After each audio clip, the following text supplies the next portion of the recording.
গল্প ছায়ামানব ঘুই। গল্পের কেন্দ্রবিন্দুতে রয়েছে অর্পণ, একজন কলেজ পড়ুয়া ছাত্র। সে শহর থেকে দূরে গ্রামের প্রান্তে একটি পুরনো বাড়িতে থাকতে শুরু করে।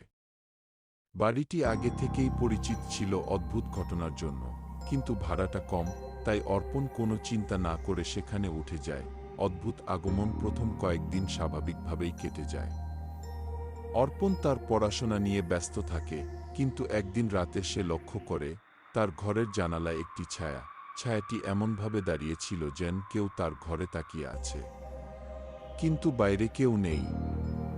সে এটাকে হ্যালুসিনেশন বলে ধরে নেয়। কাচের শব্দ পরের দিনগুলোতে অর্পণ আরও অদ্ভুত কিছু লক্ষ্য করে। প্রতিদিন রাতের নির্দিষ্ট সময়ে কাচের জানালায় টোকা পড়ার শব্দ হতে থাকে। সে বারবার জানালা খুলে দেখে, কিন্তু বাইরে কিছুই থাকে না। অর্পণের মনেও ভয় জন্মাতে শুরু করে। এক রাতে অর্পণ হঠাৎ জানালার বাইরে সেই ছায়ামূর্তিটাকে দেখতে পায়, আরও পরিষ্কারভাবে। এবার সে বুঝতে পারে ছায়াটি ঠিক মানুষের মতো নয়।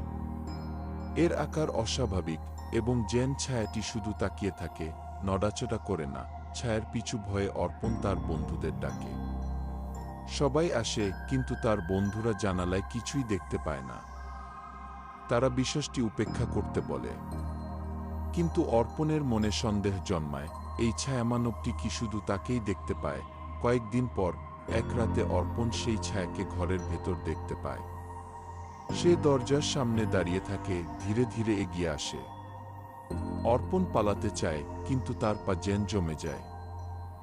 সত্যের উদ্ঘাটন অর্পণ পরে গ্রামের এক বৃদ্ধের কাছে যায়, যিনি এই বাড়ির সম্পর্কে কিছু জানেন। বৃদ্ধ জানায় যে বহু বছর আগে এই বাড়িতে একজন যুবক আত্মহত্যা করেছিল। তার আত্মা এখনও এই বাড়ির ছায়ায় বসবাস করে। সে প্রতিদিন নতুন কাউকে খুঁজে তার জগতে নিয়ে যেতে চায়। বৃদ্ধ সতর্ক করে দেয়, যদি ছায়া তোমাকে ছুঁয়ে দেয়, তুমি আর বাস্তব জগতে ফিরে আসতে পারবে না। শেষ রাত অর্পণ আতঙ্কিত হয়ে বাড়ি ছেড়ে চলে যাওয়ার সিদ্ধান্ত নেয়। কিন্তু শেষ রাতে ঘরে ফেরার সময় সে দেখতে পায় ছায়ামানব তার বিছানার পাশে দাঁড়িয়ে আছে। এবার ছায়াটি সরাসরি তার দিকে হাত বাড়ায়। অর্পণ চিৎকার করতে চায়, কিন্তু শব্দ বের হয় না।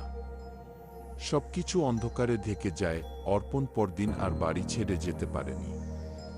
সে কোথাও নেই, যেন বাতাসে মিলিয়ে গেছে।